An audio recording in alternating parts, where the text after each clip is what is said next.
अस्सलाम वालेकुम जी, फैसल अब्बास आपकी खिदमत में हाजिर है और आप देख रहे हैं मेरा यूट्यूब चैनल। नाजरीन, सुबह पंजाब और सुबह खैबर पख्तूनख्वा के इलेक्शन का मामला है और चीफ जस्टिस उमर अता बंदयाल की सरबराही में 3 रुकनी बेंच इस केस की समाअत कर रहा है। आज सुप्रीम कोर्ट ऑफ पाकिस्तान के अंदर बड़ी अहम समाअत होने जा रही है और इस समाअत के अंदर फैसला होना है कि जो सुबह खैबर पख्तूनख्वा और पंजाब के जो इलेक्शन हैं आया वो 30 अप्रैल को होंगे या फिर 8 अक्टूबर को, क्योंकि इलेक्शन कमीशन ऑफ पाकिस्तान ने 30 अप्रैल जो डेट थी इलेक्शन की उसको एक्सटेंड करके उन्होंने जो है वो 8 अक्टूबर कर दी थी और उसमें चंद एक वजूहत बताई थी कि पाकिस्तान की जो सिक्योरिटी खदशात हैं, पाकिस्तान को जो एजेंसियों ने रिपोर्ट दी थी वो रिपोर्ट भी उन्होंने सुप्रीम कोर्ट ऑफ पाकिस्तान में जमा करवाई और वहाँ से उन्होंने बताया है कि मियाँ वाली और जो बखर है और इससे बाकी जितने भी अजला मिलते जुलते हैं उनमें से बड़े खदशात हैं सिक्योरिटी के कि एक एक अगर बंदा भी हम वहाँ पर भेजते हैं तो फ़ौज के पास इतनी सिक्योरिटी नहीं है। दूसरी जानिब उन्होंने जो है वो वजारत ख़जाना के हवाले से भी रिपोर्ट जमा करवाई थी कि पाकिस्तान के पास इतने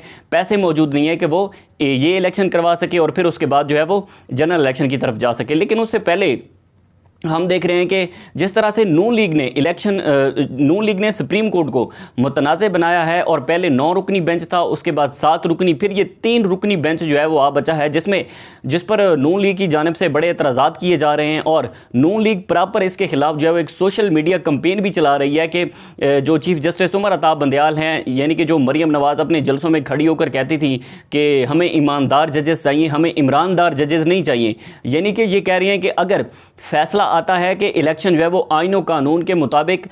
30 अप्रैल को होते हैं, अगर सुप्रीम कोर्ट ऑफ पाकिस्तान ये फैसला देती है तो फिर जो है वो ये फैसला किसी सूरत में कबूल नहीं होगा, किसी सूरत में मंजूर नहीं होगा, क्योंकि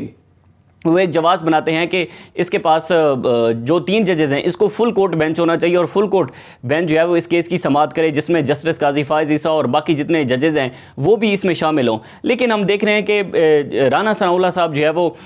धमकियां दे रहे हैं। राना सनाउल्लाह ने कल एक इंटरव्यू दिया है और उस इंटरव्यू में उन्होंने कहा है कि अगर फैसला आता है कि 30 अप्रैल को इलेक्शन होने हैं, यानी कि जो कि PTI चाह रही है जिस हवाले से, तो फिर हम 3 जजेस के खिलाफ रेफरेंस लेके आएंगे और इन 3 जजेस को हम जो है वो कटहरे के अंदर खड़ा करेंगे। वो साफ मरियम नवाज जो है वो अपने जलसों के अंदर जजेस की तस्वीर चला रही हैं, उन पर कंटेम्प्ट ऑफ कोर्ट जो है वो नहीं लगती। दूसरी जानिब जो है वो टीवी शोज़ के अंदर बैठकर नून लीग के सारे जितने भी रहनुमा हैं वो बैठकर कहते हैं जजेस को मुतनाज़ बनाते हैं। हाजिर सर्विस जजेस हैं, चीफ जस्टिस उमर अता बंदयाल को जो है वो उन्होंने मुतनाज़ कर दिया है। तो अब वो कहते हैं कि पहले ये फैसला हो कि आया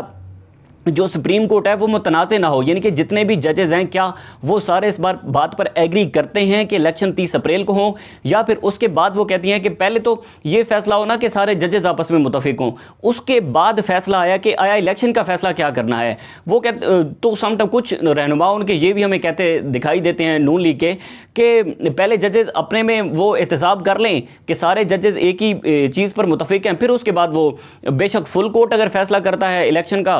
30 अप्रैल का तो फिर भी हमें मंजूर है। लेकिन मसला यही है कि 3 रुकनी बेंच इस केस की समाअत कर रहा है और उन्हें पता है कि आइन और कानून का फैसला होना है और आइन की पासदारी होनी है, क्योंकि सुप्रीम कोर्ट ऑफ पाकिस्तान एक बड़ी ही सुप्रीम, जिसे हम सुप्रीम कहते हैं, तो इसका मतलब है कि उसने फैसला करना है कि आया वो आइन और कानून के साथ खड़ी है या फिर वो जो है वो आइन से हटकर चीज़ें करती है। अगर उमर अता बंदयाल साहब इस केस का फैसला करते हैं और उसको एक्सटेंड करते हैं जो कि आइन और कानून के खिलाफ है, क्योंकि 90 रोज़ के अंदर इलेक्शन होना है, इंटरिम गवर्नमेंट बनाई गई है, उसका मकसद भी यही है कि जो है वो पाकिस्तान के अंदर 90 रोज़ के अंदर इलेक्शन करवाए जाएं। लेकिन सम टाइम जवाब बनाए जाते हैं या तो फिर वजारत ख़जाना की जानिब से। उमर अता बंदयाल साहब ने उस दिन बड़े ज़बरदस्त रिमार्क्स दिए हैं कि अगर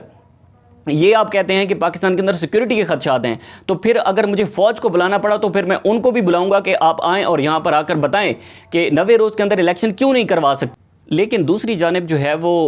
पाकिस्तान मुस्लिम लीग नून ने एक बात क्लियर एंड कट कर दी है कि अगर फैसला इन 3 जजेस का आता है और ये 3 जजेस फैसला कर देते हैं इलेक्शन करवाने का, तो फिर ये फैसला किसी सूरत में कबूल नहीं होगा। और राना सनाउल्लाह जो है वो इस बात का इंदिया भी दे रहे हैं कि इन 3 जजेस के खिलाफ फिर जो है वो हुकूमत जो है वो रेफरेंस दायर करेगी। उसके बाद बड़ी एक अहम बात वो ये है कि क्या वज़ीर-ए-आज़म शहबाज शरीफ को घर भेजा जा सकता है, क्या वज़ीर-ए-आज़म शहबाज शरीफ पर जो है वो तौहीन अदालत लग सकती है। तो इस हवाले से जो है वो PTI का एक सामने मौक़िफ़ जो है वो सामने आया है कि अगर